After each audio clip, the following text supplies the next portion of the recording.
Most of you in this room know Brandon Nelson. Yes, he's here.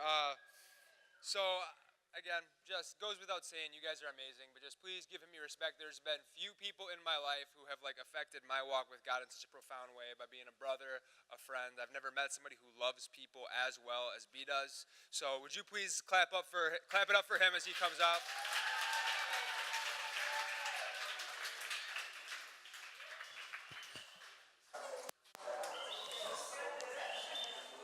Can you hear me? Hello?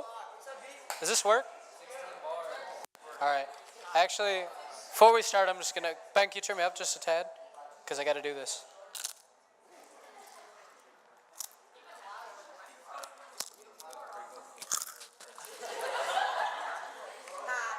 I thought you'd enjoy that. I got to do an exercise. I had the middle schoolers do jumping jacks, and I became dismembered. This came off and almost broke, and then Ben saved my life.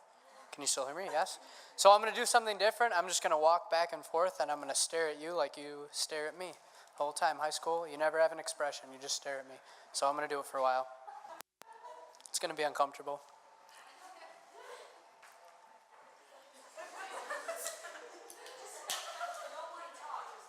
You nervous?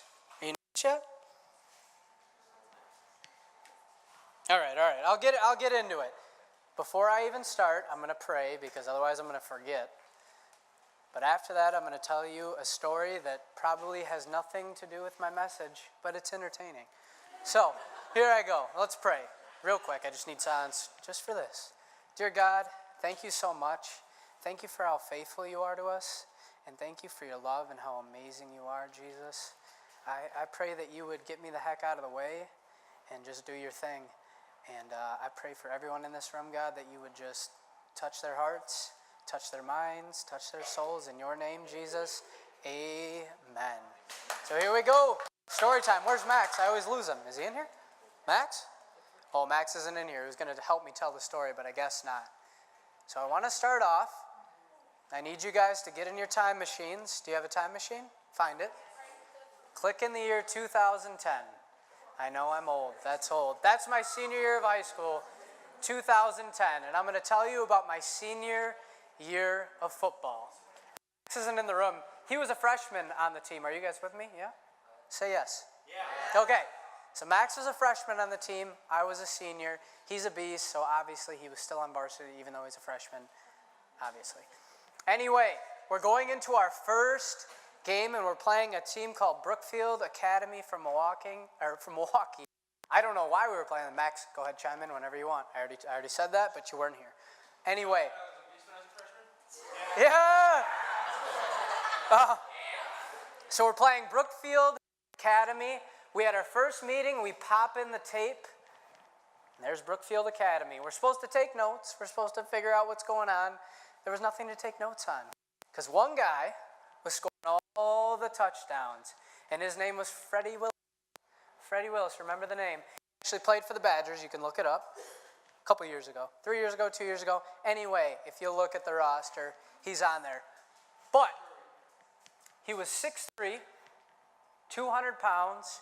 He was quick as a cat, strong as a bull. He was a beast, a freak, if you will. This guy is insane. So we're watching tape, and our coach, who is Dylan Martinez's uncle, those of you who know Dylan Martinez, Coach Marty, he stops the tape, he looks at me, points at me. Nelson, we're going to start you off on Freddie Willis. Marty, are you watching the tape? All right, look at me. Now look at him. This isn't going to work. But Marty, you guys don't know him, but he's so enthusiastic, isn't he? He's crazy. What he says goes. He's too happy about it. So I said, okay, Marty, you win. I'll take Freddie Willis on. Wink, wink. And it was safe to say from that moment on, I was nervous. I was very nervous about what was coming. We get on the bus to go to the game. Nervous. We get to the game. Nervous. National anthem starts. Now I'm really nervous because I actually see Freddie Willis, and he's bigger than he was on tape. And he looks like he weighs more. I'm nervous. So kickoff comes, Here we are heading onto the field. Freddie Willis. We're toe to toe. Eye to eye. That's a lie. My eyes were on like the bottom of his neck. His eyes were somewhere way over my head. His eyes were at Freddie Willis's belly button. Yeah, okay. Maybe belly button. This guy's a freak of nature. Okay, we get it. I know. Anyway, okay, so at this point, I am sweating. I am just drenched in my jersey. I'm sweating worse than Kim Kardashian working on a crossword puzzle. It's that bad. It's bad. Believe me. It's bad. And the quarterback says hike, and of course, right away, right out to Freddie Willis on a quick screen. I black out. I don't know where I am. I wake up, and I'm on the ground. I roll over. Freddie Willis is on the ground. Apparently, I tackled Freddie Willis for a loss, in fact. And what I thought was if you get hit guys low, no matter how big they are, they go down. But I really wasn't that scared of him anymore, and I actually played pretty good against him. Now, for the record, I got to be fair. He did have 3 touchdowns, but hold on. One was on a reverse away from me. One was on a kick return. I'm not on special teams. And one time I was in zone coverage. Anyone who knows about zone coverage, I was in the flat. He went deep. It wasn't my fault. I didn't let Freddie score. Anyway, the point of the story is that there's not much of a point, but there's a little point. The point is that's kind of how I got here right now, or how I ever got into ministry in general. Somebody just calls me or says, hey, you should do this. I'm totally unprepared. I'm totally unqualified. I don't deserve to be there. But I say yes, and then God carries me through it. And something good comes out of it. I don't know how. Anyway, that's enough about me. Oh, I better flip to the front of my message. Oh, I'm all the way in the back. Anyway, here we are. Enough about me. Let's get on to the Bible. It's more important than what I have to say. We're going to start in John 1:43. Oh, it's in 2 places. All right. I don't know. Which one should I look at? Which one do you think? That's kind of further. I'm going to stick to this one. Anyway, I have to frame the story for you. I got to let you know what's going on, give you what they call context. I'm not going to give it to you in the Greek, but I will give you context. Jesus is beginning his ministry, and he's picked his first 3 disciples. If I was picking or I was grading, I would say they were terrible picks. Peter, Andrew, and a guy named Philip. If he was getting a draft grade on ESPN, he would have had a D-, possibly an F. These guys. Anyway, I want to focus on Philip.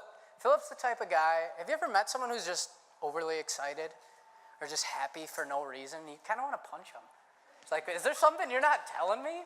Like, they're just so happy, and you can't figure out why. This is Philip. Philip is excited about following Jesus, and he wants to tell his friend Nathaniel, and that's where we pick this thing up. Verse 43, the next day Jesus decided to leave for Galilee. Finding Philip, he said to him, follow me. Philip, like Andrew and Peter, was from the town of Bethsaida. Philip found Nathanael and told him, we have found the one Moses wrote about in the law, and whom the prophets also wrote, Jesus of Nazareth, the son of Joseph. Nathanael's response, Nazareth. Can anything good come from Nazareth? This is not going how Philip envisioned, I bet. Now, imagine I come in here, and raise your hands when I say this. Which one of you are from Holman? Right now. Raise them up. What if I said this? Leaders, there's nothing good that comes from Holman. Get these kids out of here. There's no way. That's Nathaniel, though. That's Nathaniel. So let's read on. So first he says, Nazareth. Can anything good come from there? Good to see you, Gunner. Hey, I saw you.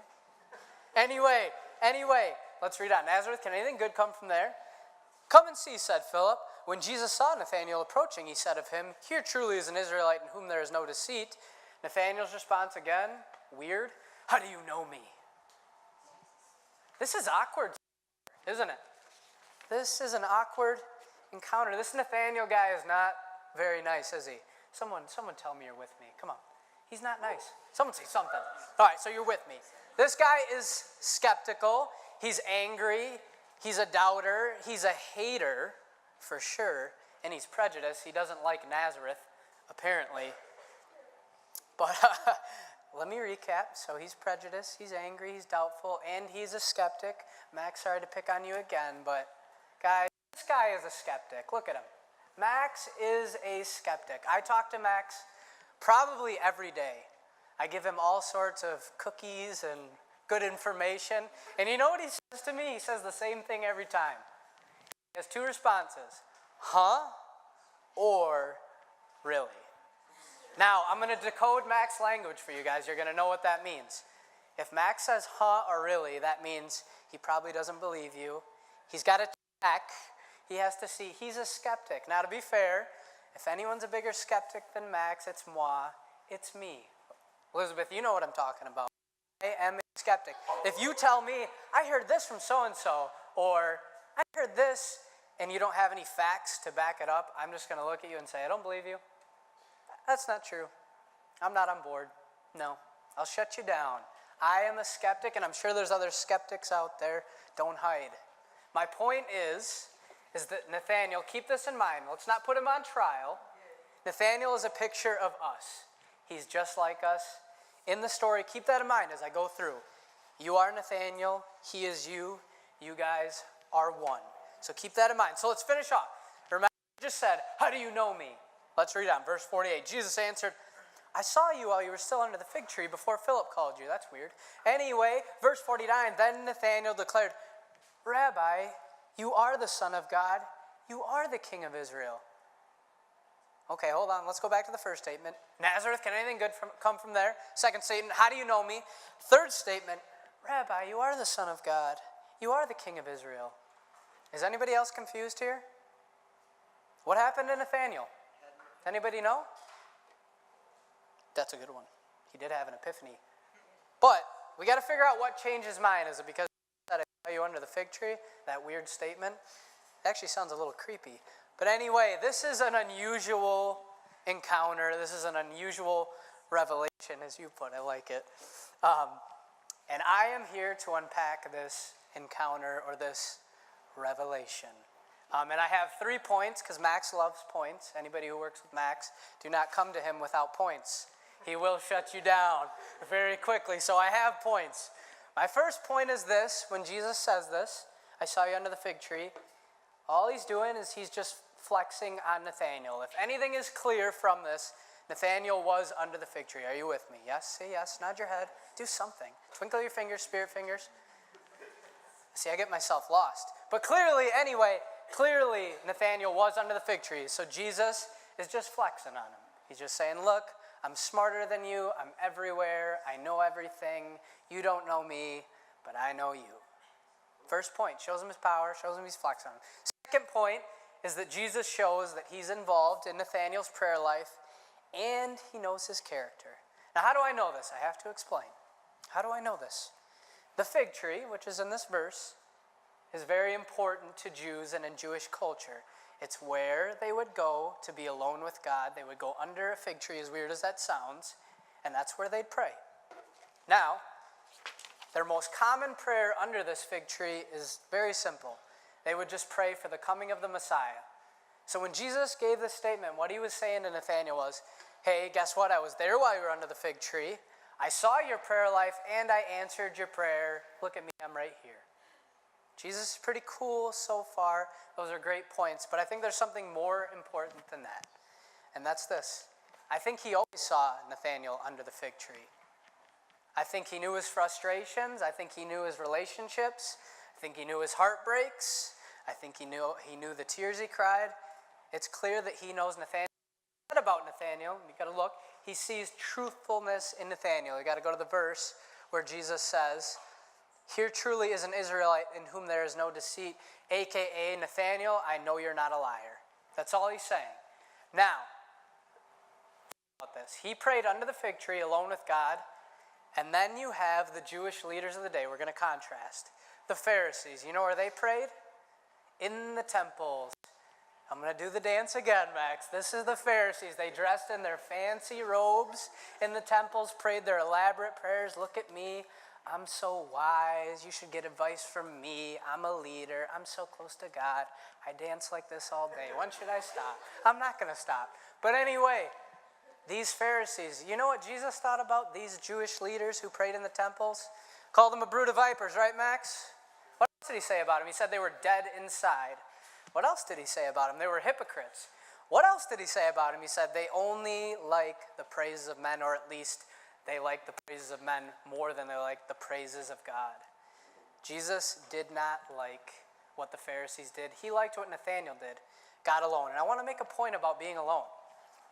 And I hope this rings true. I think it does. The only time that you guys are 100% real in yourselves is when you're alone.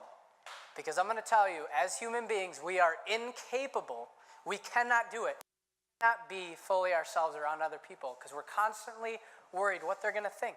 We're constantly trying to see, well, are they going to think I'm cool? Are they not going to like me? We're so worried about everyone else. The only time you're real, though, is when you're alone, and that's what Jesus is commending in Nathanael. What he's revealing to him is just this. I know the real you. I see you when nobody's around. Now, that's my second point. He knows his character and his prayer life. First one, power flexing. Don't forget. Third one, it's about understanding the Father's heart, and it's Jesus shows Nathanael his involvement in vulnerable, dark, secret places. Now, I'm going to go off into another story, and it's not going to be up there, so please hang tight with me. It's going to seem like, what is he talking about? Where's he going with this? Just hang with me. Matthew 2, it's a passage about King Herod. King Herod, he is a king in Judea, which is in Israel, and he had heard of Jesus' birth. I know, you're thinking right now, what does this have to do with anything? Hang with me. And he decided to talk to the wise men or the magi and figure out where Jesus was born. How can I see Jesus? How can I get to Jesus? Because I just want to bless him. I want to worship him. This Jesus, he's so good. There's a problem, though. King Herod is a bad man. He is a bad dude. Badder than Aaron Rodgers. Maybe, I don't know. We'd have to compare. But he's a bad dude. He was way more of like a mob boss than a king. You know, he's the guy, he's got 10 gold chains. He's clearly Italian. 10 gold chains, he's got the chest hair. It's just like, I don't have, like, if I did, it's just coming out. You know what I'm saying? His cigars are no shorter than 10 inches. And he's smoking, and he's got 10 more ready to go. That's the kind of guy he is. He just chills, relaxes, doesn't care about anyone else. His true intentions, this bad king, is to kill Jesus. That's why he wants them to bring him. Luckily, God gives the magi, the wise men, a dream. Are you guys hanging with me? Especially you, Mara. I'm watching you. Are you hanging with me?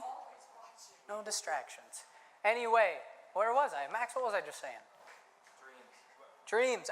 Yeah, dreams. Joseph? No. We're still in Matthew 2, right? Anyway, he gives them a dream and tells them, basically, get Jesus the heck out of there. Get him away from King Herod. This guy is bad news. So keep that in mind. Jesus escapes. But Herod finds out, and he is ticked. He is enraged. And what he does is he orders his servants, his warriors, his men to go out and kill all the children that are ages 2 years and younger. Male children specifically. Now keep in mind, Jesus escaped. We don't have to worry about Jesus anymore. He's safe. But you know who didn't escape? All the rest of these people in this area. You know who lived in that area? A lot of people. That's true. A lot of sadness. But Nathanael's family lived in this area. They lived in Galilee. And Nathanael fits the description. He's the same age as Jesus, so he's a male child, either 2 years or younger. And so they're sending people out, and he's one of the children they're going to kill. So try to imagine this. It's not like now. Like, I know you guys have Twitter and other things. Nobody sent out that said, watch out. Herod's guys are coming. They're killing all the babies. No breaking news. Didn't happen. The only way she found out was through word of mouth. She probably found a neighbor and probably had minutes to decide what the heck she's going to do. She does do something, thankfully. And this isn't in the Bible. If anybody, this is a historical event. This did happen. She ends up hiding Nathanael. Can anyone guess where she hides Nathanael?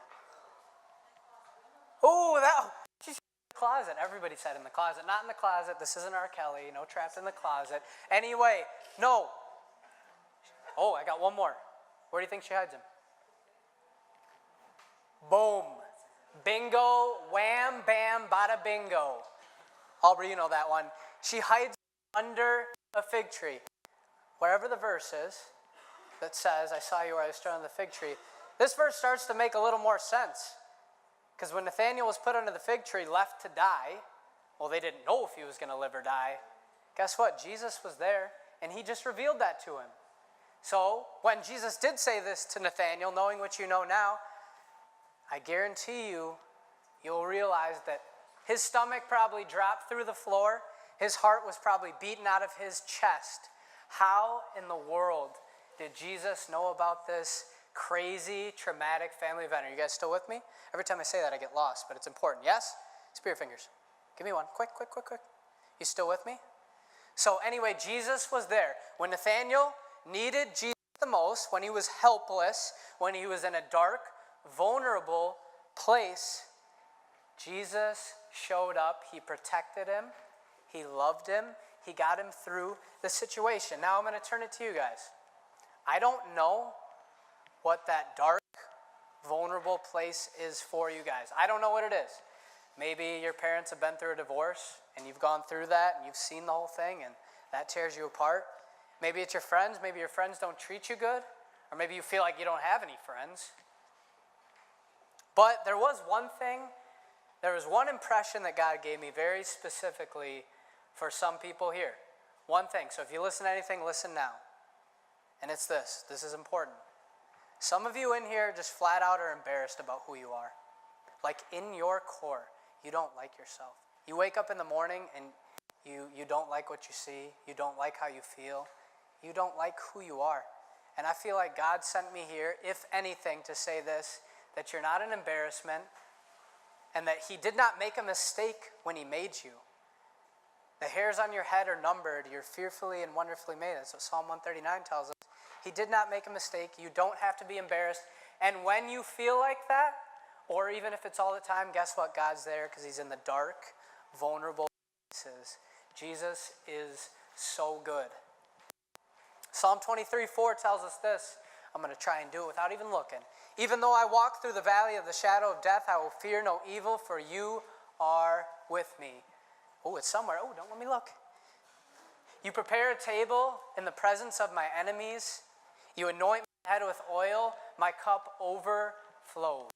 Uh-oh, now I got to look. I forgot. Surely your goodness and your mercy will follow me all the days of my life, and I will dwell in the house of the Lord forever. I guarantee you when Nathanael went through that and when Jesus revealed that to him, they knew the Psalms very well, these Jews. I guarantee you that verse rang true for him.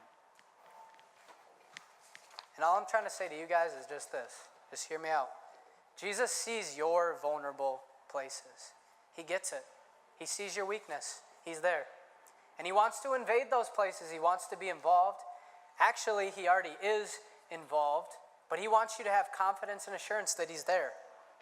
And guys, even when life throws crazy things at you, they seem impossible, I want you to remember that when you trust in Jesus, his goodness and his mercy is going to follow you all the days of your life. That's what it says. It tells us. And I just want to tell you guys, I just want to step out in humility and just say, you know what? Jesus steps in on my behalf a lot. And you know, usually when he steps in, when I least, which is almost every time. But I just want to tell you guys, he alone is faithful. Jesus, that's it. This Jesus that I'm talking about in this whole message, he's the one. And I want to tell you guys one more thing, because I feel like I should say it, especially for those of you who are juniors or seniors and you're going to hit college soon. I'm going to tell you this. You might throw my whole message out because I offend you, but I don't care. It's unpopular. But Jesus is the only way. I'm going to say it flat out. He is the only way. No one comes to the Father except through him. The Bible's clear about that. He is the only way. And the reason I say that is especially when you get to college, but throughout your life, you're going to have very smart people give you very convincing arguments that sound very good about why you don't need Jesus. They're going to tell you, oh, there's other religion. There's Muhammad. There's Buddha. There's all these other false gods. They're going to tell you that. They're going to say, oh, there's these ways of life. It'll do it for you. But I'm telling you right now, 100%, only the blood of Jesus Christ saves. That's it. And I can say that with 100% confidence. I have 100% confidence in this. You know why? Because 2016, Max, don't correct me. 2016 years ago, it was not Buddha hanging on the cross. It was not Muhammad hanging on the cross, or any of these people that are going to tell you really good ideas. None of them were hanging on the cross. It was Jesus Christ hanging on the cross when he didn't deserve it.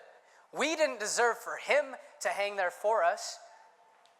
And he still did, because he loves us and he cares about us. So all I want to say is, don't ever let someone talk you out of something that you know is real because it sounds good or you don't have an answer for them. I'm going to pray. You guys can, 7:50. I'm going to pray and you guys can get out of here. Dear God, thank you so much for this opportunity, and thank you for all the kids here. And thank you for how much you love them, how much you care about them. And God, I pray that if any of them need help or they need to talk to someone, a leader, that you would give them the boldness and courage to do so, and that you would show up through our leaders and help them, Jesus. That's what we want to do. In your name, amen. Thank you, guys. Get out of here.